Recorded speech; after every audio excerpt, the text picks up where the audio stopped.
Muy buenas tardes, soy Guillermo Vázquez Jandal, esto es Zona Pública, transmitiendo en vivo desde Efecto Televisión en la Ciudad de México, hoy jueves 26 de septiembre.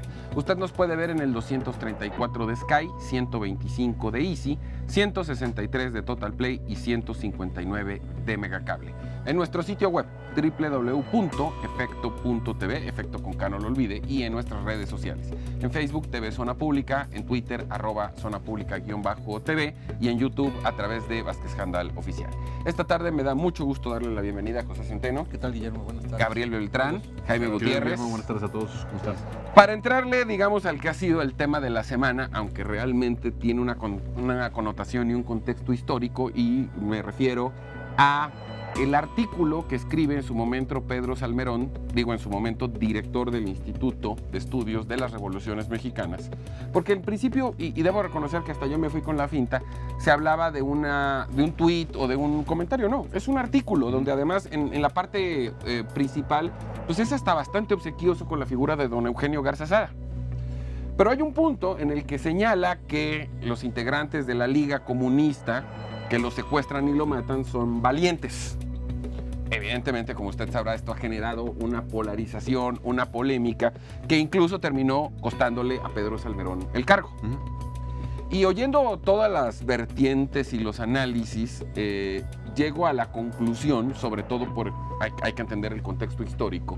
En esa época, el Estado mexicano era un Estado represor, y sí había que ser muy valiente para agarrar armas y enfrentarte al Estado.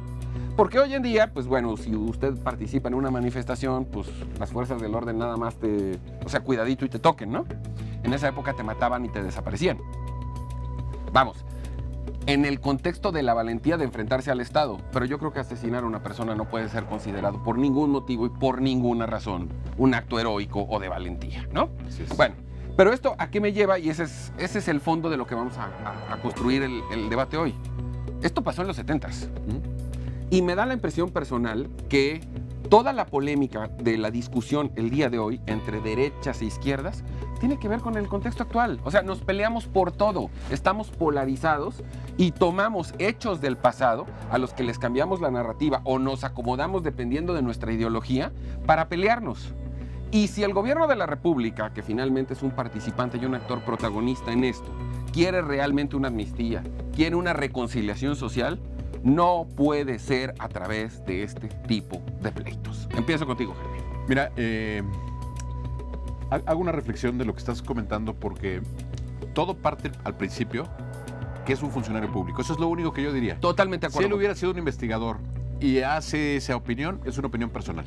Pero al momento que él ya es el titular de su instituto, está hablando del gobierno. Entonces, a nombre de. A nombre de. Entonces, eso es lo delicado. Ahora, retomo lo que tú estás diciendo porque efectivamente traemos todavía cargando el tema del 68. Sí, señor. Traemos el tema de los 70. Todavía es una herida que no ha cicatrizado, tan es así que seguimos discutiéndolo.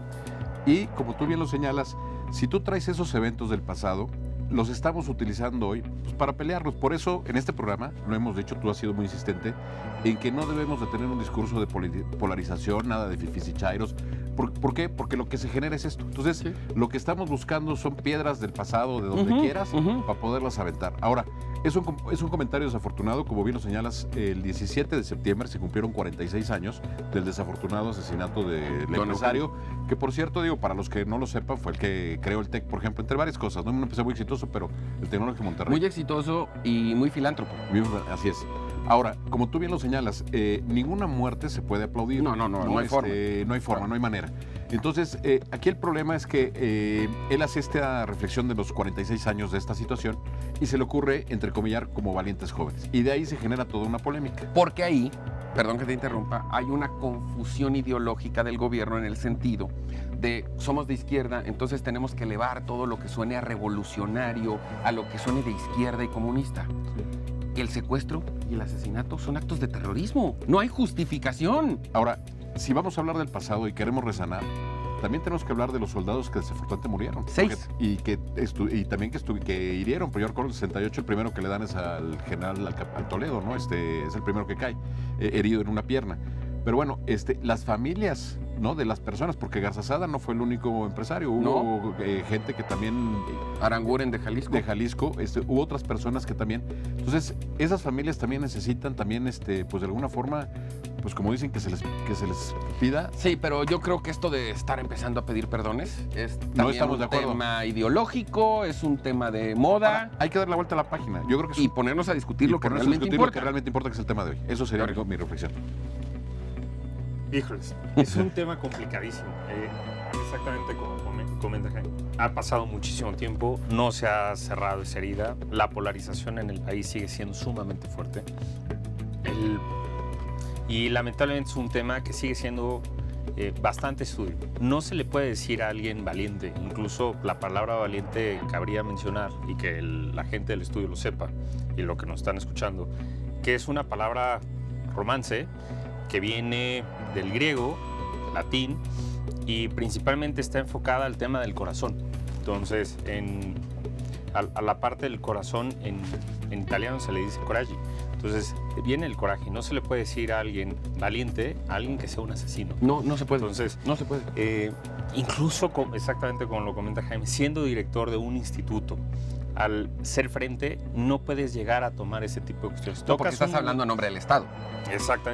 Y tocas un tema, una parte muy sensible en el cual el gobierno al día de hoy está tratando de impulsar ese tema nacional, ese tema en el cual somos una diferencia, estamos haciendo, y creo que lo único que está generando al día de hoy es una mayor polarización en la clase social mexicana. Y eso creo que es totalmente incorrecto. Más adelante vamos a hablar, por ejemplo, de lo de la desaparición de poderes. O sea, ¿a qué voy? Hoy el gobierno, su partido, los otros partidos y la sociedad estamos dedicados como deporte nacional a pelearnos.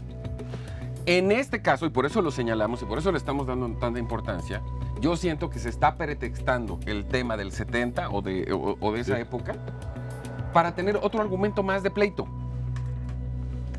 A ver, yo creo que no es tener otro argumento más de pleito porque es un asunto delicado. ¿Puede explicar por qué? No le quito el contexto. A ver, ¿por qué es delicado? A ver, si este señor hubiera sido un funcionario de la Semarnat, pues a lo mejor podrías pasar por alto lo que dijo porque el hombre no es el cronista del Estado. Es decir, al él estar siendo el director de este Instituto de las Revoluciones, de alguna manera tiene esta cualidad de ser el relator de la historia, ¿no? El relator oficial No lo había visto desde ese punto de la vista. historia.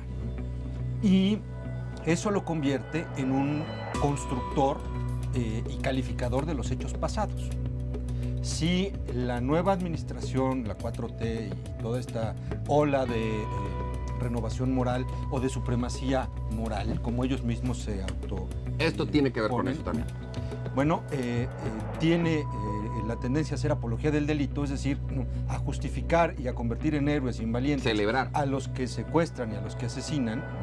Pues entonces, en nombre de la supremacía moral, se puede secuestrar y se puede asesinar. Exactamente. Y esa es la razón Hoy, por la que el señor no hoy, tiene trabajo. no en los 70s. Hoy. Es la razón por la que el señor no tiene trabajo, ¿no? O sea, no hay que descontextualizarlo, no es una lucha ideológica, ¿no? Tiene que ver con quién lo dijo, cuál es su función y que está hablando a nombre, ¿no?, de un No, gobierno. pero yo sí no le quitaría el componente ideológico porque también aquí hay una elevación en esta supremacía moral de todo lo que tiene que ver con la izquierda radical. Bueno, esa es la otra. Y además en este contexto, a quien mataron fue un empresario muy importante. O sea, la derecha, el conservadurismo. Al enemigo. Entonces sí tiene su Sí, parte ideológica. Por supuesto que tiene su contenido ideológico, pero es aún más grave, ¿no? Porque, bueno, puedes tener tu ideología y puedes tener tus puntos de vista, y si no tienes la función de relatar la historia, bueno, pues tú... ¿Es tu opinión? Es tu opinión, ¿no? Quedará como una opinión cuestionable y a lo mejor denostable, pero bueno, finalmente tu opinión. La cuestión es que lo estaba diciendo el director de este Instituto de la Revolución. En un portal oficial. En un portal oficial, y además estaba siendo el relator de la historia. Sí, que bueno, ya conociendo el tema de que era un artículo, no era un tuit, y que incluso al principio se refiere muy bien a don Eugenio, no te voy a negar que sí también, o sea, como Pero- que la intensidad baja. pero Pero una lo que cosa, acabas de Guillermo. decir es tal cual.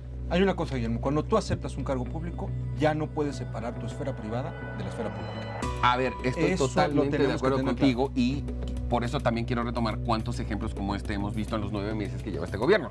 Claro. O sea, es un tema de supremacía moral y recordemos a Taibo y a otros que cuando dicen las cosas es ya una narrativa desde el gobierno, desde una forma de pensar. que además está muy claramente ideologizada con una izquierda no moderna, no es un socialismo como el europeo, no, esto es radical, esto es rojo, pues. Me pongo a pensar ahorita en otro ejemplo, ¿no? Es como el caso de Mireles. Si Mireles no fuera funcionario público y lo dijera, pues no lo calificarías como una persona soez o vulgar o misógino. Pero si es funcionario público, perdón, porque estás utilizando los recursos, así como tú lo dijiste, así sean 50 centavos que costó el tuit, estás utilizando y no puedes dar esa imagen. Ahora, ¿por qué le afecta al gobierno lo que dijo este señor Salmerón? ¿Por qué le afecta al gobierno del presidente López Obrador? Porque si tú lo que estás buscando es que haya inversión, que haya esta situación, al traer un evento del pasado y ponerlo en el presente, estás diciendo, pues yo no lo veo mal. Entonces, el hecho que esta persona, no sé si presentó la renuncia o lo hicieron renunciar. Es lo más seguro. Pero creo yo que fue lo mejor que pudo haber sido porque poncharon por lo menos el globo. Si él se hubiera mantenido en el cargo, creo que le hubiera hecho mucho daño al gobierno. Ya lo hizo, de salir, ya lo hizo, pero sí tienes razón en el sentido de que por lo menos hay de parte del presidente una rectificación. Sí. Y evidentemente esa rectificación también tiene que ver un poco con los empresarios. Sí. Porque no olvidemos además que a pesar de los años que han pasado, la figura de don Eugenio sigue siendo muy emblemática. El Congreso local en Nuevo León declaró a Salmerón persona no grata por esto. Y uno diría, bueno, pues esto es anecdótico. No, en Nuevo León, don Eugenio es una persona hasta el día de hoy muy querida y respetada. O sea, les dolió, a los de Nuevo León les dolió esto. Claro, hubo comunicados de empresas como la de FEMSA que pues precisamente pidieron explicación a la Secretaría de Gobernación de qué se trataba, ¿no? Y efectivamente, ¿no? Lo que tú dices es un escrito, ¿no? Lo sacan y curiosamente pues la noticia se da a conocer el fin de semana, realmente está ya el lunes pasado, el 23, que curiosamente también es el día del aniversario de la Liga 23 de septiembre, ¿no? De la cual participó en el asesinato de Garza Sada. Vamos a un corte, no tardamos nada, cuando volvamos vamos a concluir el análisis de este episodio.